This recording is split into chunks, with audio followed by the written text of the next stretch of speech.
Hello students. आज की class में हम एक्सरसाइज 1.1 कंप्लीट करने वाले हैं। तो चलिए आइए देख लेते हैं कि पहले क्वेश्चन में हमसे क्या कहा गया है। Name the property under multiplication used in each of the following. यहाँ पे हमें 3 क्वेश्चंस दिए हुए हैं और इसमें हमें ये बताना है कि इसमें कौन सी प्रॉपर्टी का यूज हो रहा है। तो चलिए आइए देखते हैं कि इसे कैसे करेंगे। फर्स्ट क्वेश्चन में स्टूडेंट्स हमें दिया है -4/5, इसको मल्टीप्लाई किया गया है 1 से, इक्वल में 1 मल्टीप्लाई -4/5। अब इसको कंप्लीट सॉल्व करने पे हमें -4/5 मिलता है। आप यहाँ पे देख सकते हैं कि जब हमने इस वाले वैल्यू को 1 से मल्टीप्लाई किया, इधर इसका सेम रिवर्स है। इस वाले वैल्यू को हमने इस वाले वैल्यू से मल्टीप्लाई किया, तो यहाँ पे कौन सी प्रॉपर्टी लग रही है इसके लिए मैं आपको समझाता हूँ।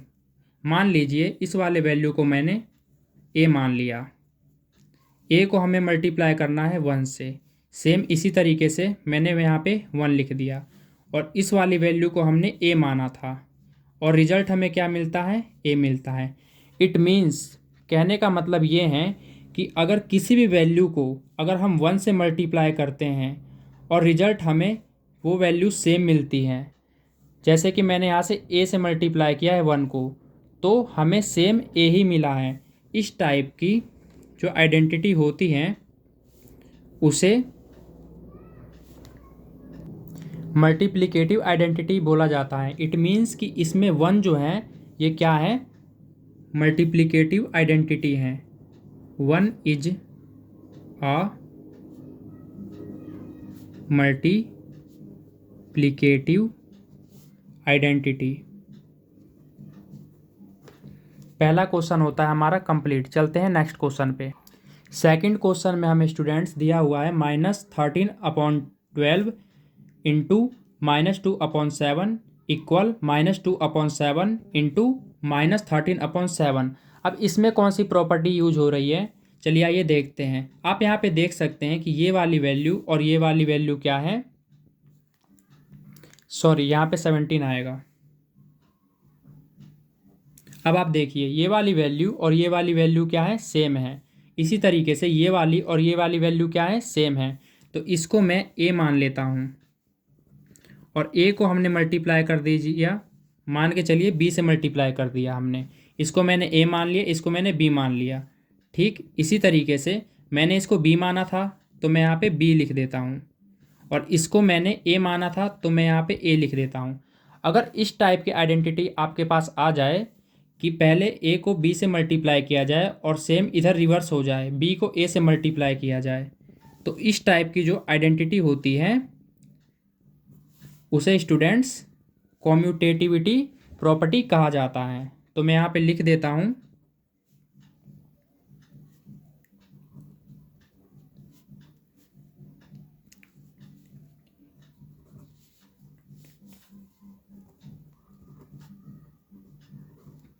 तो ये क्वेश्चन हुआ कंप्लीट। चलते हैं नेक्स्ट क्वेश्चन पे।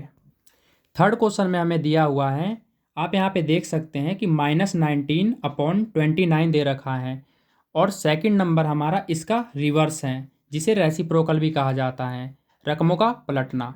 तो यहाँ पे आप देख सकते हैं कि यहाँ पे 29 नीचे था और यहाँ पे 29 ऊपर है। इसी टाइप से 19 इधर ऊपर है तो 19 इधर नीचे हैं। अब इसको जब हम कैंसिल करेंगे तो ये 1 टाइम्स पे कैंसिल हो जाएगा। 29 से कैंसिल, 19 से कैंसिल, तो हमारे पास क्या आ गया, 1 आ गया। जब भी इस टाइप की प्रॉपर्टी देखने को मिले तो वो होता है मल्टीप्लिकेटिव इन्वर्स। अब थोड़ा सा मैं इसके बारे में डिटेल में बता देता हूँ आपको।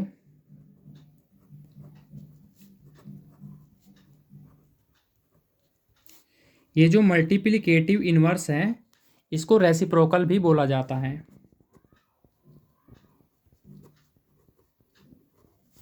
इसका मतलब होता है रकमों का पलटना। जैसा कि आप यहाँ पे देख सकते हैं कि रकमों को जैसे हमने पलटा, इसको काटने पे 1 आ गया, तो इसका हमारा फाइनल आंसर हो जाएगा मल्टीप्लिकेटिव इन्वर्स। चलते हैं नेक्स्ट क्वेश्चन पे। ये जो हमारे पास सेकंड क्वेश्चन दे रखा है 1/3 into 6 into 4/3 equal 1/3 into 6 into 4/3, इसमें क्या चेंज है, इसमें ज़्यादा कुछ चेंज नहीं है। आप यहाँ पे देख सकते हैं कि ये जो वैल्यू है हमारे पास, इसमें इस वाले वैल्यू पे और इसमें इस वाले वैल्यू पे क्या लगा हुआ है, ब्रैकेट लगा हुआ है। तो पहले हम इसको ABC की फॉर्म में लिख लेते हैं ताकि आपको समझने में आसानी हो। जैसे 1/3 है, इसको मैंने A मान लिया, मल्टीप्लाई ब्रैकेट, ये जो 6 है इसको मैंने B मान लिया, ये जो 4/3 है इसको मैंने C मान लिया, इक्वल 1/3 इसको हमने A माना था, आप देख सकते हैं।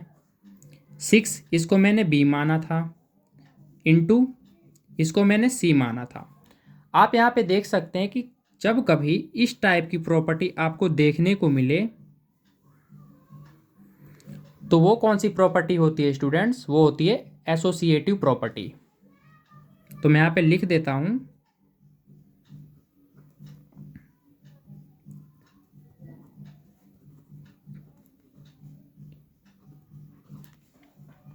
क्वेश्चन होता है हमारा कंप्लीट। चलते हैं नेक्स्ट क्वेश्चन पे। थर्ड क्वेश्चन में हमसे क्या कह रहा है, the product of to rational number is always a dash. तो यहाँ पे मैं आपको एक बात समझाना चाहता हूँ स्टूडेंट्स, आप कोई भी दो रैशनल नंबर लेंगे और उसका मल्टीप्लाई करेंगे, प्रोडक्ट मतलब होता है मल्टीप्लाई करना, तो उसका रिजल्ट हमेशा रैशनल नंबर में ही मिलेगा। कैसे, वो आपको समझाता हूँ। जैसे कि मान के चलिए एक 2/3 हमने रैशनल नंबर ले लिया। अब रैशनल नंबर क्या होता है अभी आपको बताऊंगा, पहले आप क्वेश्चन समझ लीजिए। जैसे कि 2/3 एक हमने रैशनल नंबर ले लिया और इसका मैंने क्या कर दिया, किसी भी रैशनल नंबर से क्या कर दिया, मल्टीप्लाई कर दिया। तो इसका जो रिजल्ट हमें मिलेगा 3 2 जा 6, 3 2 जा 6। तो आप यहाँ पे देख सकते हैं जो हमारे पास रिजल्ट है वो भी किस में है, रैशनल नंबर में है। ठीक है स्टूडेंट्स। अब जैसे कि मैंने इसको काट दिया 1, तो अभी जैसे कि मैंने पिछले क्वेश्चन में कराया था कि ये वाला जो प्रॉपर्टी है इसमें कौन सी प्रॉपर्टी यूज हो सकती है, इसमें मल्टीप्लिकेटिव इन्वर्स का यूज हो रहा है। गलती गलती में एक क्वेश्चन भी बन गया, लेकिन यहाँ पे हम ये वाला क्वेश्चन कर रहे थे तो उसके अकॉर्डिंग ये भी क्या है, एक रैशनल नंबर है। क्योंकि जब किसी भी रकम के नीचे कुछ भी नहीं होता तो उसके नीचे हम 1 लगा सकते हैं, तो ये 1 भी हम क्या है, रैशनल नंबर है। इसी टाइप से अगर हम किसी भी रैशनल नंबर को प्लस करें, चाहे माइनस करें, या मल्टीप्लाई करें, चाहे डिवाइड करें, किसी भी दो रैशनल नंबर का अगर हम चाहे यहाँ प्लस कर दें, माइनस कर दें, मल्टीप्लाई कर दें, चाहे डिवाइड कर दें, उसका आंसर हमेशा रैशनल नंबर के फॉर्म में ही आएगा। जैसे कि अभी आपको करके बताता हूँ। जैसे 2/3 है, यहाँ पे हमने मल्टीप्लाई करके देखा, प्लस कर लेते हैं 2/3। आप यहाँ पे देख सकते हैं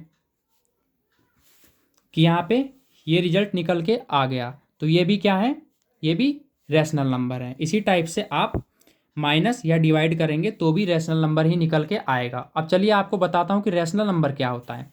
देखिए स्टूडेंट्स, कोई भी नंबर अगर P/Q की फॉर्म में है और जो नीचे वाली वैल्यू है वो 0 नहीं होनी चाहिए, तो वो क्या होता है, रैशनल नंबर। जैसे कि 3/4 क्या है, ये एक रैशनल नंबर है। क्यों, क्योंकि ये P/Q की फॉर्म में है और इसका जो नीचे वाला मतलब कि ये जो Q है वो 0 नहीं है, तो ये क्या है, एक रैशनल नंबर होता है। इसी टाइप से हम एक और नंबर ले लेते हैं डेसिमल में। जैसे कि ये क्या रैशनल नंबर है, बिल्कुल है स्टूडेंट्स। क्यों, अगर हम यहाँ से डेसिमल हटा के नीचे 10 लिख देंगे तो ये भी क्या है, हमारा एक रैशनल नंबर है। इसी टाइप से एक हम इस टाइप का नंबर ले लेते हैं 4/5। अब इसको क्या करते हैं, थोड़ा डिवाइड कर लेते हैं। इसको डिवाइड करने पे कितना आ जाएगा, करके देख लेते हैं। 5 4, 0 डेसिमल लगाते हैं, 0 लग जाएगा, 5 8 जा 40, तो हमारे पास 0 डेसिमल 8 आ गया। ये भी क्या है, एक रैशनल नंबर है। रैशनल नंबर के साथ ये क्या है, ये टर्मिनेटिंग भी है। टर्मिनेटिंग क्या होता है, टर्मिनेटिंग वो नंबर होता है जो कि बार बार रिपीट नहीं होता, डेसिमल के बाद एक जगह पे स्टॉप हो जाता है। तो इसी के साथ हमारा ये एक्सरसाइज कंप्लीट होता है। अगर स्टूडेंट्स ये वीडियो आपको अच्छी लगी हो तो वीडियो को लाइक करें, चैनल को सब्सक्राइब कर लें और अपने दोस्तों को ये वीडियो शेयर कर दें। धन्यवाद।